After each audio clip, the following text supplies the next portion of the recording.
Assalamualaikum warahmatullahi wabarakatuh. Waalaikumsalam warahmatullahi wabarakatuh. Di tahun 2026 masih rame ternyata yang begini Pak Guru. Apa? Silahkan play. Viral pengobat. Play dulu. Ini keluar gulanya. Iya Allah. Keluar gulanya.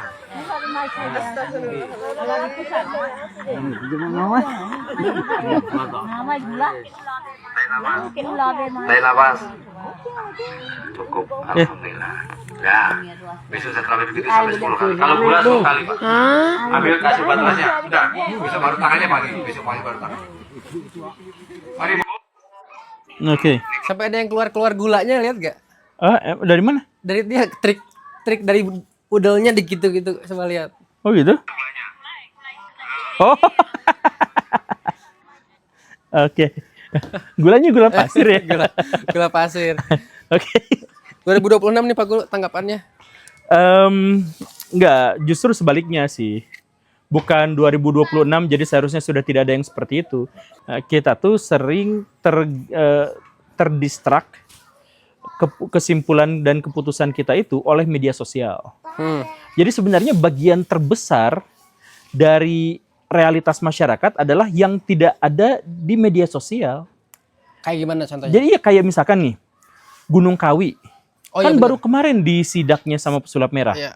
Dan akhirnya di situ tuh kita sadar bahwa ternyata pejabat, artis apa segala rupa 2026 dong. Dan itu orang-orangnya tuh orang-orang besar, orang-orang terkenal, orang-orang cantik, orang-orang ganteng. Ya ternyata mereka jadi nasabah di Gunung Kawi gitu. Nah, jadi artinya tuh jangan bilang wah ini kan 2026 orang-orang sudah rasional. Enggak, justru media sosial itu mengalihkan kita dari realitas yang sesungguhnya.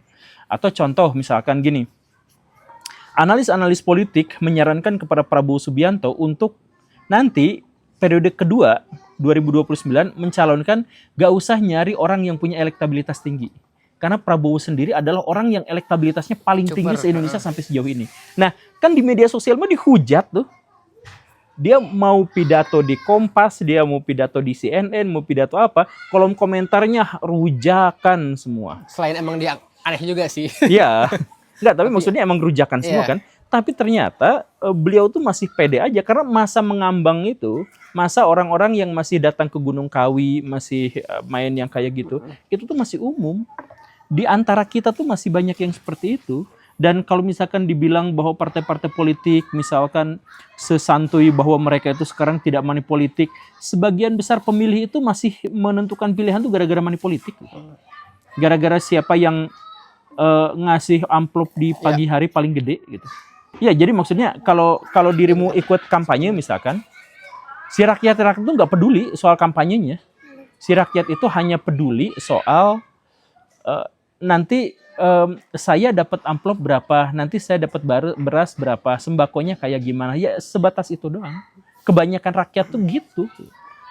Kalau dari konteks yang tadi nih kan banyak juga orang yang di komentar salah satunya adalah dia ngambil sisi positifnya adalah ya udah biarin, mungkin itu juga ngebuat si kepalanya tuh atau si otaknya tuh jadi bisa sembuh. Apakah se-powerful itu untuk sebuah penyakit diabetes gitu? Untuk penyakit diabetes kayaknya nggak mungkin sih. Tapi kalau misalkan ada, Pak Guru pernah ngeliat nggak kumpulan para ibu-ibu atau bisa dibilang semi nenek-nenek yang pecah botol atau yang pecah pipa itu di komentar juga gitu, ya udahlah biarin lah, mungkin ini buat semangat mereka. Iya, kata saya juga kemarin dulu tuh mistisme itu, hal-hal yang semacam itu tuh memang ada manfaatnya. Kan dulu saya pernah cerita nggak sih, ada pasangan suami istri yang si suaminya tuh selingkuh.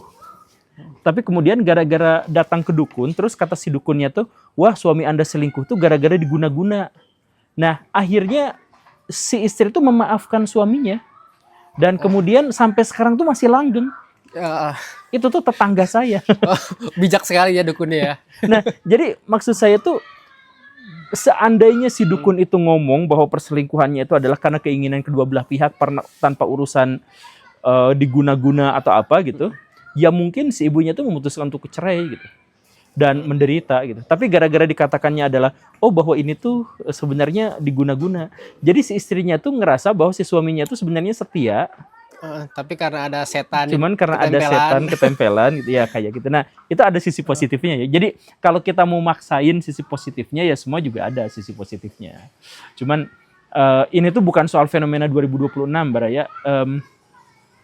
Dulu waktu Kanjeng Taat Pribadi masih canggih itu yang jadi nasabahnya tuh, yang jadi murid-muridnya itu kan tokoh-tokoh terkemuka. Iya, yang aneh juga sih. Itu profesor, ya banyak lah yang kayak gitu. Jadi ya wajar kan. Kalau ini ngomong-ngomong soal nikah, tadi ku dapat berita bahwa dalam 6 bulan di Garut doang nih, Pak Guru, di Garut 5.000 pasangan bercerai. Iya, kan saya sudah bilang, pernah bilang nggak sih di Gembulikum bahwa sekarang itu statistiknya itu adalah perceraian itu 1/3 jumlahnya dari pernikahan. Jadi pernikahan di Indonesia jumlahnya terus-terusan menyusut dan perceraian jumlahnya terus-terusan meningkat. Begitu. Dan sekarang yang menggugat cerai itu perempuan tuh banyak. Ya betul. Kalau itu perempuan semua, soalnya 5.000 di Garut ceritanya. Oh, perempuan semua. Iya. Karena ekonomi lesu. Ya, karena di Garut itu lumbungnya take away ya. Garut, TKW, Indramayu kali ya. Iya, Cianjur. Itu karena banyak pria-pria tidak berguna di sana. Karena emang ini kali ya, atau emang karena dianya lingkungannya kayak gitu semua, dia nggak punya referensi lain gitu. Kayak misalkan nih, waktu lulus SMA, aku tuh nggak tahu cara gimana masuk perguruan negeri itu nggak tahu. Karena nggak di circle itu nggak ada ya obrolan soal masuk kuliah itu. Baru ngerti kuliah tuh ketika justru kerja dulu, baru mau kuliah lagi. Tapi karena lingkungannya kayak gitu semua, jadi ngerasa bahwa itu tuh bukan masalah. Oh, iya bisa. Tapi masalah utamanya memang adalah kemiskinan gitu. Karena sebenarnya perempuan tuh kalau punya pilihan dan kalau tidak ada resiko diselingkuhin dan disakitin, sebenarnya mereka tuh ya lebih pengen jadi ibu rumah tangga gitu. Secara biologis dan secara psikologis gitu. Jadi maksudnya gini nih. Sebagian atau mayoritas menurut Pak Guru? Keumuman perempuan, karena estrogen itu hormon untuk perawatan, bukan hormon untuk kompetisi. Atau sederhananya ginilah, kalau dirimu ngerti baca map dan jarang tersesat di luaran, cewek itu gampang tersesat walaupun dikasih map, betul kan? Sebaliknya, di dalam rumah, cewek tuh tahu lebih banyak tempat nyimpen barang dan lain-lain. Kita tuh sering tersesat di rumah sendiri. Yes. Nah, artinya apa? Artinya perempuan itu berevolusi selama puluhan ribu tahun untuk jadi tokoh domestik, tokoh rumah. Jadi navigasinya di dalam rumah. Begitu dia keluar rumah, dia kebingungan. Dan bahkan coba kalau misalkan lihat cewek-cewek keluar rumah, hampir pasti mereka tuh punya temen. Duaan, gandengan. Duaan, dua-duanya pakai hot pen gitu. Tapi duaan gitu. Selalu minta temen gitu kalau dia keluar. Kalau sekolah juga ke toilet minta temen kadang. Iya, ke toilet. Jadi dunia luar bagi cewek itu adalah dunia yang secara evolutif tuh asing gitu. Sedangkan laki-laki justru sebaliknya gitu. Laki-laki itu tersesatnya di dalam rumah gitu. Ya karena dia tuh urusannya dulu ngejar-ngejar mamut gitu. Nah, jadi sebenarnya secara evolutif gitu, dorongan estrogennya itu bahwa si perempuan itu kalau mungkin jadi ibu rumah tangga. Cuman masalahnya sekarang tuh banyak perempuan jadi wanita karir karena khawatir kalau dia menghabiskan waktu, tenaga, pikirannya untuk berumah tangga dan dia tidak memiliki daya tawar terhadap laki-laki, kalau si laki-laki itu menyakitinya, selingkuh di belakangnya dan sebagainya. Itulah yang menyebabkan si perempuan itu berbondong-bondong keluar rumah gitu. Jadi jadi bukan feminis yang menyebabkan perempuan-perempuan sekarang dalam tanda kutip jadi kurang ajar dan tidak patuh pada suami gitu. Bukan. Gue mau masuk ke sana padahal, tapi oke lanjut. Bukan itu, tetapi gara-gara si suaminya, si laki-lakinya juga yang memang tidak berkualitas. Tidak berdaya.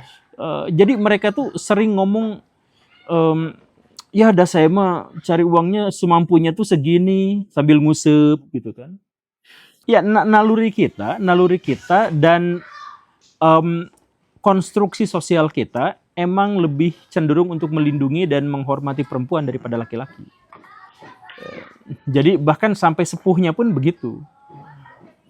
Jadi bahkan di film Hollywood yang katanya itu adalah representasi dari peradaban barat gitu. Tetap aja biasanya perempuan itu ditempatkan sebagai pihak yang jadi beban dan superhero-nya itu laki-laki gitu. tetap aja Spider-Man tuh harus nolongin dulu si Mary Jane yang jadi beban itu, yang cuma teriak-teriak di pojokan sambil gak bisa membela diri itu. Ganggu ya. Nah, bahkan di negara yang paling maju sekalipun tuh situasinya begitu gitu. Jadi ya nenek-nenek.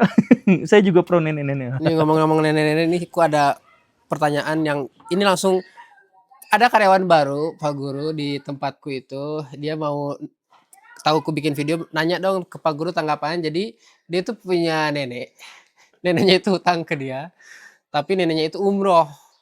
Setiap bulan masih sering minta ke dia, dan dia umrohnya dari arisan umroh. Ngerti gak arisan umroh? Iya. Jadi misalkan ya uang kekumpul sekian dikocok siapa dulu yang dapat. Tanggapan Pak Guru?